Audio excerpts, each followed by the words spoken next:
Cinema flop అయితే అందరూ మీరు వదలలేదు. నేను మీ గురించి ఎప్పుడు మాట్లాడతాను.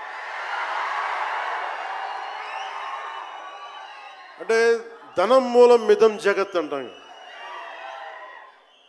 అంటే అన్ని బంధాలు, కార్ల్ మార్క్స్ చెప్పిన అన్ని బంధాలు ఆర్థిక బంధాలని సినిమా పరిశ్రమలో మరింత బలంగా తెలుస్తాయి. నా రెమ్యునరేషన్ ఇచ్చేసాను అని నా దగ్గర అంతమించి డబ్బులు లేవు. కానీ ఆ రోజు నుంచి ఈ రోజు దాకా ఒకటైతే మార్పు జరిగింది.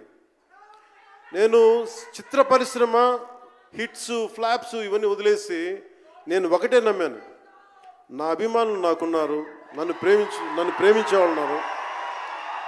డబ్బుకి ఎప్పుడు నేను ప్రాధాన్యత ఇవ్వాలి. నేను ఇచ్చింది బంధాలకు ప్రాముఖ్యత ఇచ్చాను.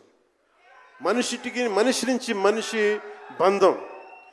నా గుండె నుంచి మీ గుండెకి 2 గుండెల దూరం అంతే.